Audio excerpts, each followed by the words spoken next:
Academy Award.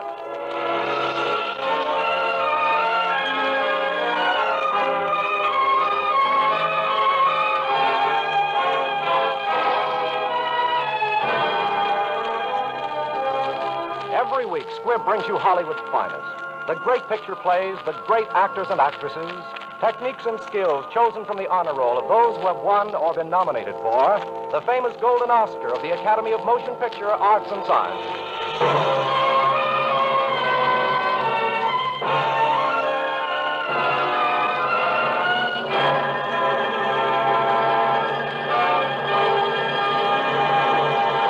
And now, E.R. Squibb & Sons, manufacturing chemist to the medical profession since 1858, bring you the distinguished actress Irene Dunne, who has 4 times been nominated for the Academy Award as Best Actress of the Year. You will hear her tonight starring in The White Cliffs of Dover with Sir Aubrey Smith. Both Miss Dunne and Sir Aubrey Smith will play the roles they created on the screen in this dramatic picture, which, for Best Photography of the Year, was nominated for the 1944 Academy Award.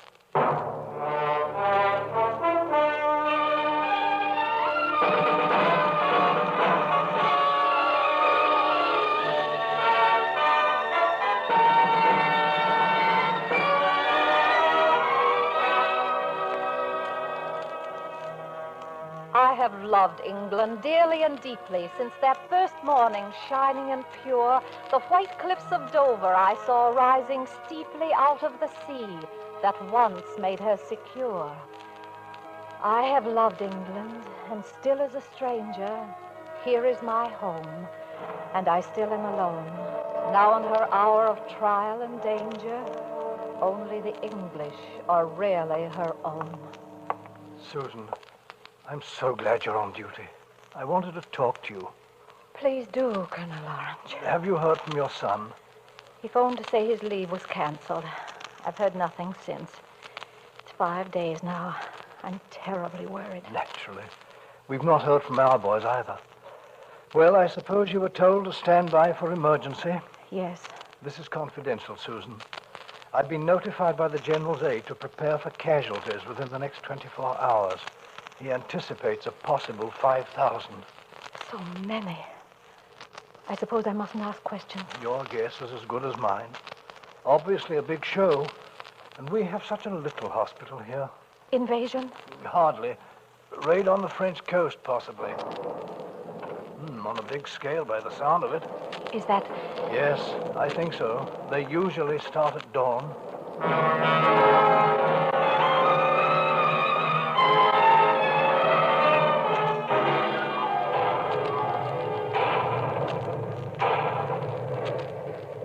Cigarette? No, thanks. I don't seem to want it. Guess I'm hit all right. No pain? No. Maybe it's like this before you. Funny to think of coming all the way from Iowa to die in a place like this. What do they call it? DF. Yeah, DF. You're English, aren't you? More or less. My mother was American. You're wounded, too. Bad? I think so. Well, we're out of it. Yes. But I say, better start rolling away. And off you dive, bomber.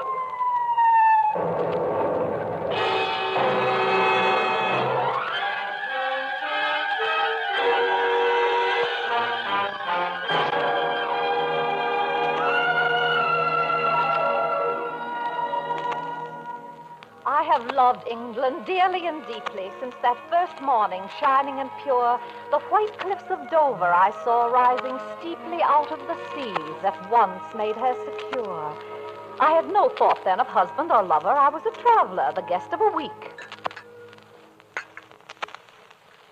Please tell me, young lady, you came 3,000 miles to spend 2 weeks in the bedroom of a Bloomsbury boarding house? Oh, don't rub it in, Colonel Morris. But, my dear child, you must stay over. See something of England. Why, this is April. April 1914. Well, I've seen a great deal of London. The British Museum, the National Portrait Gallery, Oh, and... great heavens. British Museum, eh? Saw the mummies, huh? Been to any shows? Any No. dances? No, I'm afraid my father... Speaking of dancing, I'm afraid I can't play cards tonight. It's the night of Millicent Waverley's ball. thought I might go this time. Where the King and Queen are going. Have you received your invitation, Colonel? No, by Jove, I haven't, no. I was giving Millicent a ring. Care to come to this shindig with me tonight? You mean... I don't know if that sort of thing interests you, but everybody will be there, from the King down.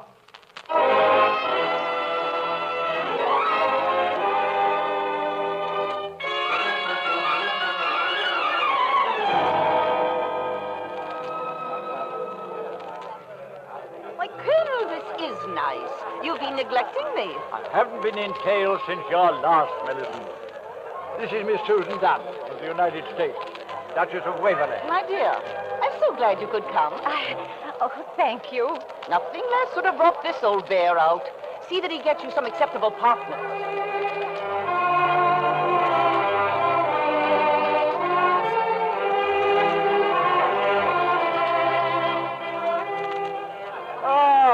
I haven't enjoyed myself so much for years. Oh, you dance as lightly as a feather, Colonel. You're very kind. Now, for dancing with me, you're going to have your reward. I'm going to find a delightful young man for you to dance with. Back in a moment with a captive. Don't run off.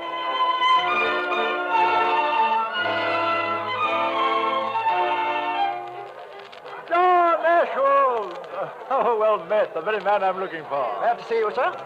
Oh, it's been ages. I brought a girl. Oh, charming girl. Promised her a topping partner. Now, you fill the bill. Well, fact is, sir, I have a sort of appointment. Bertie's cousin from Australia. Girl I've never seen. He can't get here till later. I promised I'd take care of her. Well, how are you going to find her if you've never seen her? I'm to wait in the Adam room. It's early yet, but I want to be the first on the scene. In the Adam room, eh? You know where the Adam room is? See there, my boy. That double door behind the palm. That's what you're looking for. Oh, thank you, sir. I'm sorry I can't oblige, but duty must be done, eh? Oh, court. Well, good hunting.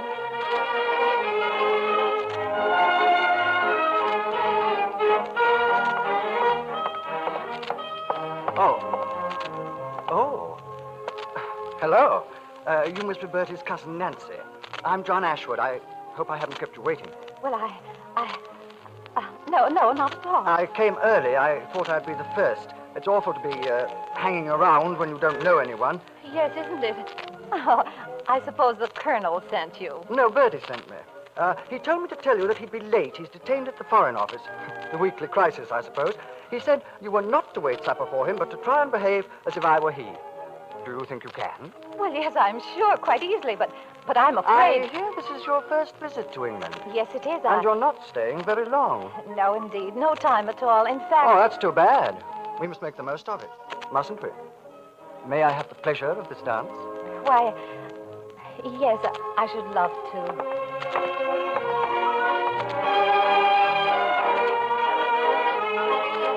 This is my favorite waltz. Mine, too. Splendid. Why did they stop? King and Queen. The King and Queen.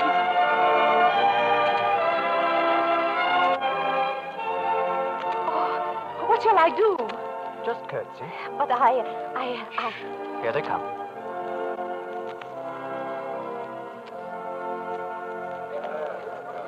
Did I do all right? Wonderful. Oh, you must think I'm dreadfully awkward, but we don't do that sort of thing at home. You haven't been presented at court? Good gracious, no. I'm just a small town girl. But, Bertie said you were Australian. Oh, yes, of course. In all the excitement, I'd forgotten. I'm not Nancy. I'm not Bertie's Australian cousin. I'm an imposter. Good heavens, I say. Are you really? Well, who are you? Nobody in particular. I come from a dull little town called Tulliver, in the smallest state in the USA. Well, why didn't you tell me? But you didn't give me much time. Besides, I sort of wanted to dance with you. Oh, did you? Oh, good. I say, that's splendid. Are you living in London? No, we're going home tomorrow. But I've just met you. You can't go back tomorrow. I can't allow it. You don't want to. Do you? No, I don't, but my father does. You see, it's rained every day, and he's a bit prejudiced about England anyway. Now, look here. I'd like to talk to your father, get him to let you stay. You simply can't go away now.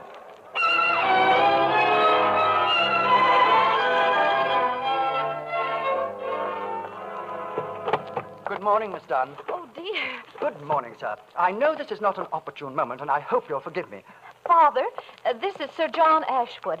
He brought me home last night. Glad to meet you. Sorry we haven't more time. Fact is, we're a bit rushed. Our train leaves at 10. Mr. Dunn, my mother lives in Devon, and at any moment she may call you on the telephone. Yes. My mother would be delighted if you and Miss Dunn could spend a week or two with us, see some typical English country life. Hold on. There it's out of the question. Good heavens, man, we're practically on the train, and we don't know your mother. She doesn't know us. I've come for the trunk, Governor. Right there. Now, I'm sorry, mister, but I run a newspaper, and I've got to get back to it. Mr. Dunn, a telephone call, sir. Lady Jean Ashton. Tell her I've gone. Tell her...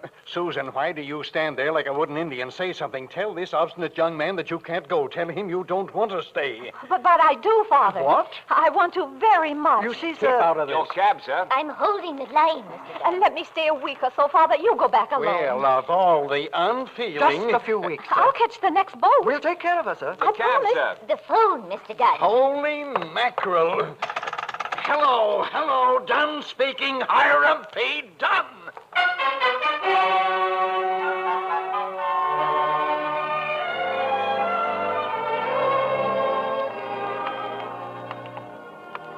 And this about winds up our tour of the old place, Sue. Except for the portraits. I'm not going to bother you with the others, but this gorgeous officer is the present baronet and your humble servant. Oh, it's so beautiful, all of it. Like a dream. Me too. You too. I'd like to show you everything in this world. We'd begin with England. We'll drive down the Roman roads where Caesar's legions marched and follow Chaucer's steps to Canterbury. I'll show you the Isle of Avalon, where King Arthur died and the Holy Grail is buried. Places with lovely names. St. Just of Roseland, where Henry VIII honeymooned with Anne Boleyn, and Tintagel, where Iseult waited for a white sail. Jolly places. There's a moat at Wells where the swans swim and ring a bell for dinner when they're hungry. I say, you're crying. I'm not. At least, I don't want to. You see that space on the wall near my portrait? That's where my wife's portrait will hang. You must have often wondered what she'd be like. I have. Until a few days ago. Then I began to hope that she'd be tall and fair, with a mind of her own, and that when my great-grandson showed visitors her portrait, he'd say, "My great-grandmother. Lovely, isn't she?" She was an American. Oh, John. Oh, well, you must have known. I've been out of my mind since I peeped behind that potted palm and saw you in the Adam room. I meant to wait to give you more time, but it's out now. And you're wondering what I'll say. Yes. What will you say? I think, John, if your great-grandson is to show his friends that portrait, it'd best be about finding a good artist.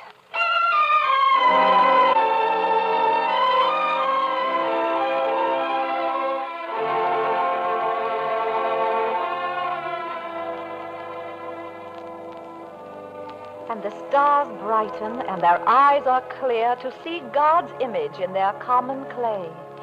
Is it the music of the spheres they hear in this sweet prelude to that noble play, the drama of joined lives? Ah, they forget. They cannot write their parts.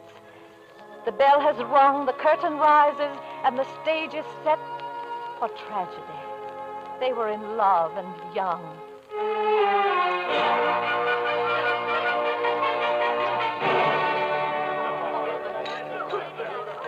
My darling, the car's waiting. You'd better slip away and change. I will, but I'll dread each wasted moment away from you. Oh, it was the most wonderful wedding in the world. I shall never, never, never marry anyone but you. Oh, I swear it. I say a toast. Yeah. I think it's high time we drank to the union of the old world and the new, to our dear young friend and the charming lady who said with Ruth of old, "Thy people shall be my people." Ladies and gentlemen, to the health and happiness of Sir John and Lady Ashwood. Just a moment, John. Forgive me for bringing bad news. John, this came for you. Telegram from the War Office. John, what is it? What is it, Colonel? A joke? No joke, sir. England's at war.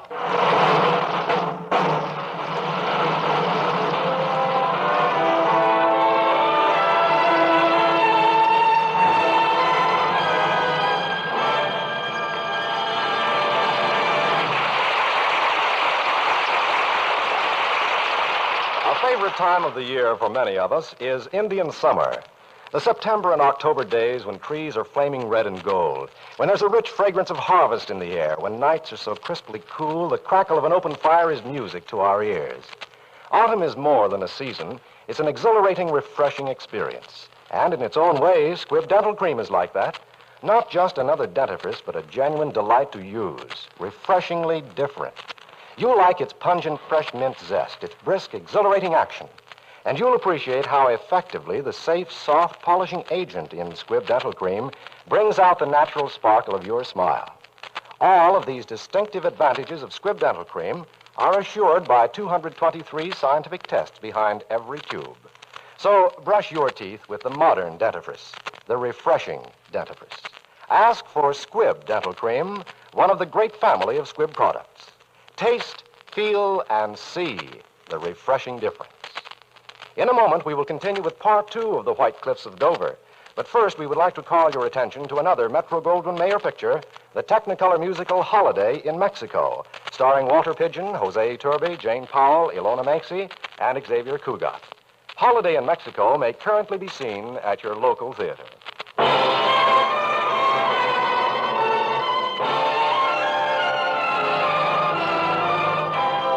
And now the House of Squibb presents part 2 of Academy Award, starring Irene Dunn in The White Cliffs of Dover with Sir Aubrey Smith.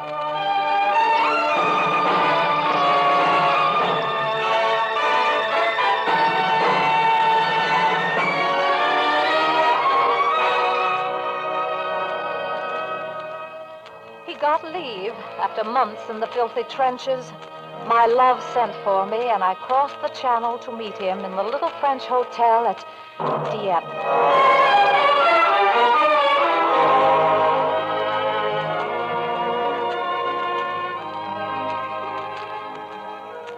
We heard the sea murmur. We saw the full moon wane, knowing that our happiness might never come again. I, not forgetting till death do us part, was outrageously happy with death in my heart.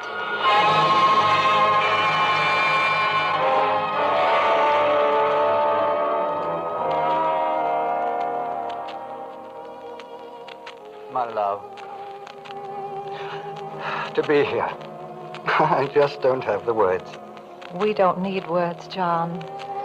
Look, the moon. One would think there was no war going on. Well, we can't spend what's left of my leave on the view. I'm hungry. And there's the champagne. Of course, dear. It's grand that you and Mother hit it off so well. Does she bully you? She does. To hear her, you'd think I was doing it just to be contrary, because I'm an American. Doing what? Well, I should say not doing it.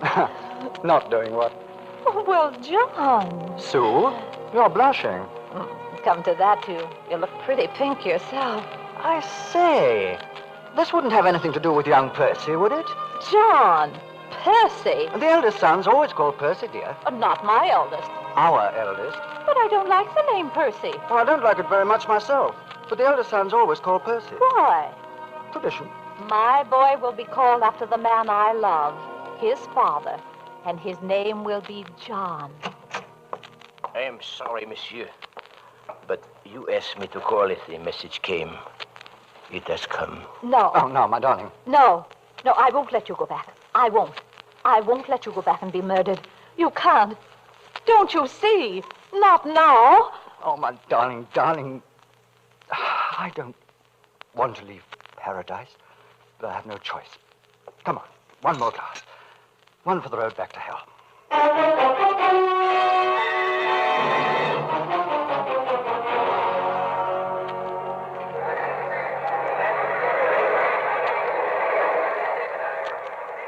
Susan, my dear, at last you've come to London for the great event, eh? Where's that boy of yours? Here he is, John Ashwood, Esquire. So this is John's boy. And mine, too, Colonel. Fine lad. He looks like John. If it hadn't been for me, you know, I have a bit of a share in this young fellow. Of course, dear friend. You brought us together that wonderful night at the ball. Ah, here they come.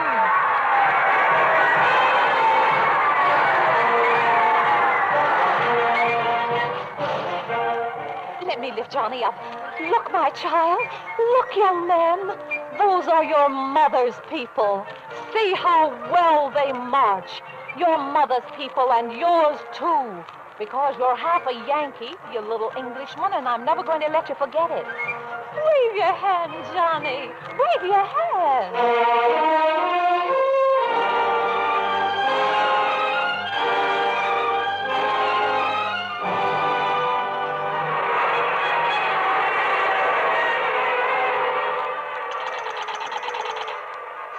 I say, I can't hear you. Hello? Hello? Ashford? Is that the manor house? Who is this? Oh, I can't hear. Infernal racket here. I say, have you heard the news? Oh, pity. Thought I'd be the first to tell you it. Wonderful, it's over, eh? Yes, armistice. You should hear it here in London. The town's gone mad. Let me speak to her. Lady Ashford, I mean. Huh? I don't hear you. Speak up. Oh, no. Oh, my God. Oh, great heavens. No. What can I say? What can I say? John dead?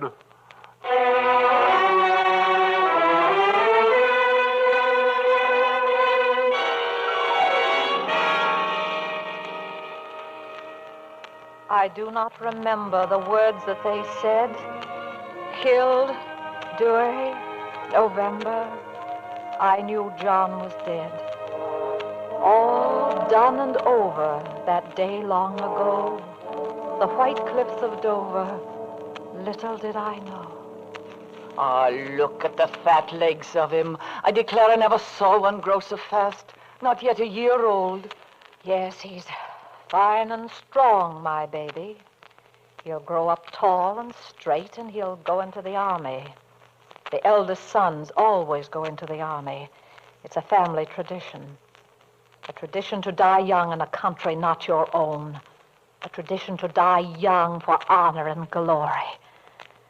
But my baby will live out his life. I'll teach him to run and hide when the drums start playing. I'll keep him safe. I don't know how, but I'll keep him safe. Do you understand?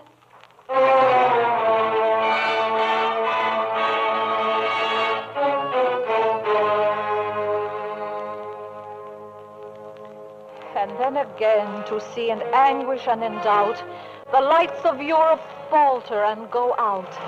And once again, the feet of marching men drum in the darkness. Once again, our days were busy with 1,000 cares. Our nights were dark and quiet with our prayers. They're here, the wounded. It was Dieppe, Susan, and bad. Only a handful have come back. Not my boy. Yes, Susan. He was there. Where is he? In there on the cot. My John at Dieppe? No. Susan. How bad is he? Bad. How long? A few hours. Hello, Mother. John. I have a letter an American boy gave me before we got it over there. Dieppe. Mail it, will you? It's not readable, I'm afraid. Oh, yes, bloody, you mean. Will you write her another? Yes, dear. Good. You know, it's funny to think I never saw your home. I wish I had. And then I'd know how close we were. The chap, that American. Yes. He said he'd really start to fight the day the war ended. For a good peace. A peace that would stick. That nobody could kick around. You see, he didn't know he was going to die. He didn't know. Yes, dear. He didn't know. And I'll write a letter to his mother. Tell her he did very well. Yes, I'll tell her. Hey, you've got to go now. There's work for you to do. I'll be all right. Good night, Mother. And thanks. Good night, my darling boy. And God bless you. And God keep you. Amen.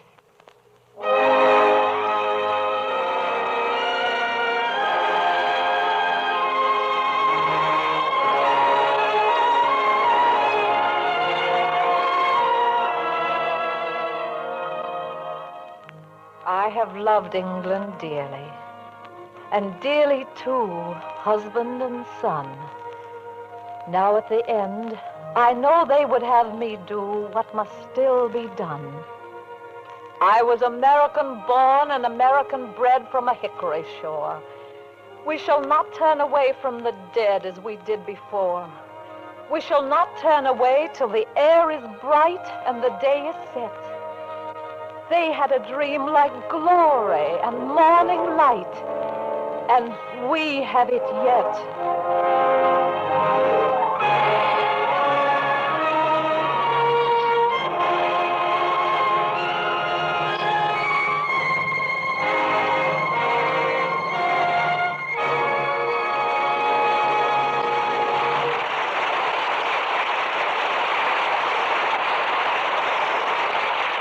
There is much that each of us can do to help shape the kind of world in which we shall now live. It is the serious personal duty of every American, for example, to keep abreast of all proposals for the direction and control of atomic energy. It is the duty of the scientist to turn all advances made in time of war to the enrichment of men's lives in time of peace. Scientists at the House of Squibb are devoting themselves night and day to learning more about the miraculous new drugs discovered during the war. The House of Squibb shouldered enormous responsibilities in the development of these drugs, and now Squibb is contributing to their further refinement, wider distribution, and ever-increasing application. For as long as there is pain and suffering in the world, Squibb will be dedicated not only to the search for new drugs, but to the perfection of medical aids already known, whether they be professional products for your doctor or simple home health essentials for your daily use. Remember that whenever you're buying for your own medicine cabinet, to be sure you get Squibb quality, always ask for Squibb, a name you can trust. Next Wednesday, another great picture. The House of Squibb will present Academy Award Guest in the House with Anita Louise, Joan Loring, and Kirk Douglas. Today's performance of The White Cliffs of Dover was written for radio by Frank Wilson, with an original musical score composed and conducted by Leith Stevens. Our producer-director is Dee Engelbach. Irene Dunn can currently be seen in the 20th Century Fox production, Anna and the King of Siam. Sir Aubrey Smith is soon to be seen in the Cecil B. DeMille Paramount production, Unconquered. This is Hugh Brundage bidding you good night until next Wednesday at the same time, when you're invited to listen again to Academy Award, presented by the House of Squibb, a name you can trust. This is CBS, the Columbia Broadcasting System.